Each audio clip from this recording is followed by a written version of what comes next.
जो एमएलए होता है, और खासकर किसी भी कॉन्स्टिट्यूंसी का, जो लोगों ने ट्रेडिशनल पॉलिटिशियंस को छोड़ के, ट्रेडिशनल पॉलिटिकल पार्टीज को छोड़ के, एक आम आदमी पार्टी जिसको हम बोलते हैं, जिसका वजूद ही नहीं है जम्मू कश्मीर में, उसका एक नुमाइंदे को जिताते हैं, तो ये होप से जिताते हैं कि ये जो कॉन्स्टिट्यूंसी है ये प्रॉस्पेरिटी की तरफ चलेगी। एक हमने सेल्फलेस नुमाइंदा बना के भेज रहे हैं असेंबली में, जो उस कॉन्स्टिट्यूंसी की जो तरक्की है, जो उसका रख रखाव है, उसको और अच्छी तरह करेगा।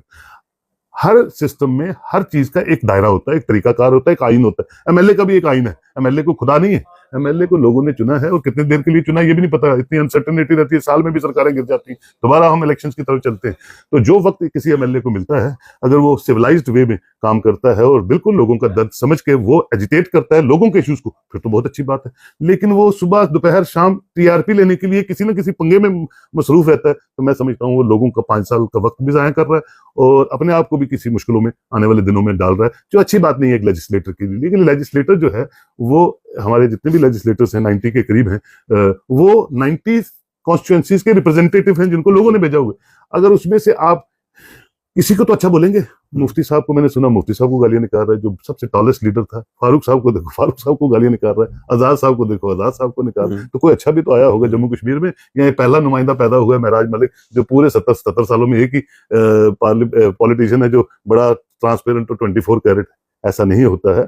जबान जो होती है वो सबसे बड़ा रोल प्ले करती है हर सिटीजन के लिए, और खासकर उन लोगों के लिए जो रिस्पॉन्सिबल चेयर्स पे बैठे होते हैं। तो मैं समझता हूँ उसको आप मिलते रहते हैं, थोड़ा समझाइए कि ये it is not the way to conduct. जो डॉक्टरों के साथ उन्होंने बातचीत की, या जो बाकी लोगों के साथ जिस तरह की वो बातचीत करते हैं, वो अच्छी चीज नहीं है। उससे आपका स्टेटस जो है कोई ग्लोरीफाई नहीं होगा, डिग्रेड होगा, और वो अच्छी बात नहीं है। महराज मलिक ने जो तरीका अपनाया है वो गलत है। देखिए, तरीका भी गलत है, और जो उसकी लिंग्विस्टिक प्रॉब्लम है वो भी गलत है। वो अच्छी बात नहीं है। आप काम करिए 24 घंटे लोगों के, आप सिविलाइज्ड वे में काम कीजिए ना। आप टारगेट करके करते हैं तो वो अच्छी बात नहीं होती है। मैं समझता हूँ हर चीज का एक अपना दायरा होता है, और लेजिस्लेटर तो रिप्रेजेंटेटिव है उस पूरी कॉन्स्टिट्यूंसी का, उससे कॉन्स्टिट्यूंसीज पे भी फर्क पड़ता है। तो मैं समझता हूँ सिविलाइज्ड वे में हर चीज को करवाना, मनवाना अच्छा होता है, बनिस्कत के गाली गलौज और बदतमीजी करके आप करते हैं। Sir RS Pathania MLA Udhampur Bhajpa के स्पोक्स पर्सन है, उनका एक वीडियो बहुत ज्यादा वायरल हुआ, जिसके बाद आरएस पठानिया साहब ने एफआईआर भी दर्ज करवाई उन लोगों के खिलाफ जिन्होंने वो वीडियो चलाई, और उन लोगों के खिलाफ जिन्होंने वो वीडियो शेयर की या कमेंट्स किए। उनका वो जो स्टेटमेंट है उसको कैसे देखते हैं आप? वो बिल्कुल अनफॉर्चुनेट स्टेटमेंट है। आरएस पठानिया ने गलत बात की है। वो लेजिस्लेटर हो या कोई भी हो, जैसे आपको पदवी जिस तरह मिलती है, आपकी रिस्पॉन्सिबिलिटी उतनी ज्यादा बढ़ जाती है। कोई एरर नहीं है, मैंने वो इंटरव्यू देखा है, मेरा छोटा भाई है, लेकिन कहीं गलती हो जाए तो उसको एडमिट करना चाहिए, और उसकी माफी जो है इमीडिएट मांग लेनी चाहिए। मैं समझता हूँ वही सबसे अच्छा जो तरीकाकार होता है। इंसान है, इंसान से गलतियां होती हैं, स्लिप ऑफ टंग भी हो जाती है। तो मैं समझता हूं कि कहीं भी कोई गलती हो उसको इमीडिएट मोड पे आ जाना चाहिए, माफी मांग लेनी चाहिए। और ये कोई ऐसा बयान नहीं है जो किसी एक इंडिविजुअल पे उन्होंने बोला, उन्होंने तो एक एयरफोर्स पूरे को सवालिया निशान पे खड़ा कर दिया। तो मैं समझता हूँ अच्छी बात नहीं है। पार्टी भी और वो भी उसकी माफी मांगे, और बिल्कुल लोग उसको नजरअंदाज कर देते हैं, भूल जाते हैं। तो माफी मांगने के बजाय वो जो एफआईआर लगवाई जा रही है तो गलत है, वो भी गलत है। उससे क्या होगा? सच्चाई सच्चाई है। टेम्परिंग वाली चीजें भी दिखती हैं, और विदाउट टेम्पर्ड चीजें भी दिखती है। Whosoever speaks irrelevant should be taken care by the law enforcing agencies. अगर हम बात करें विक्रम सिंह रंधावा भाजपा एमएलए भाऊ कॉन्स्टिट्यूंसी से, उनका भी एक क्लिप जो है वो काफी ज्यादा वायरल हो रहा है, जिसमें वो सिंदूर को लेकर के बात कर रहे हैं। और अगर हम बात करें प्रियंका गांधी जी, सोनिया गांधी जी, कल प्रोटेस्ट भी कांग्रेस की तरफ से किया गया, उस स्टेटमेंट को आप कैसे देखते हैं? वो भी अनफॉर्चुनेट है। वो भी हमारे भाई हैं, लेकिन वो बीच बीच में ऐसी बातें कर देते हैं। शायद वो ये समझते हैं कि ये बातें करने से उनकी जो सम्मान है जो सोसाइटी में बढ़ जाता है, तो गलत बात।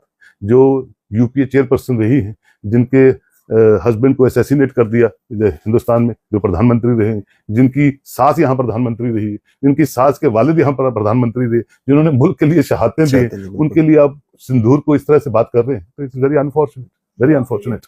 सर जिस तरह की हालात अभी आप देख रहे हैं जम्मू कश्मीर के, नेशनल कॉन्फ्रेंस को कहाँ पे देखते हैं? नेशनल कॉन्फ्रेंस जो है इस वक्त जो उमर लेट सरकार है बहुत अच्छा काम कर रही है। उमर साहब टायरलेसली लोगों तक पहुंचने की कोशिश कर रहे हैं। फारूक साहब भी इतनी एज में भी मैं उनको सलाम करता हूँ, सलूट करता हूँ। वो भी कोशिश कर रहे हैं कि जम्मू कश्मीर का जो फैब्रिक है वो मेंटेन रहे। फोर साइटेड लीडर है, लोगों में पॉपुलैरिटी है उसकी, और लोग उसकी बातों को बिल्कुल सीरियसली लेते हैं, और उनका बड़ा वास्ट एक्सपीरियंस है। और मैं समझता हूँ उनको और एम्पावर करें ताकि वो अच्छी गवर्नेंस कर सकें जम्मू कश्मीर के लोगों के लिए। नेशनल कॉन्फ्रेंस के एक एमएलए का एक स्टेटमेंट आया था जिसमें वो कह रहे थे कि एक चपरासी तक को ट्रांसफर करने की जो है पावर नहीं है, तो काम क्या हो रहे हैं? वो एमएलए जो है वो पागल है जिसने ये बयान दिया था। शायद बिजबिहाड़ा का एमएलए है।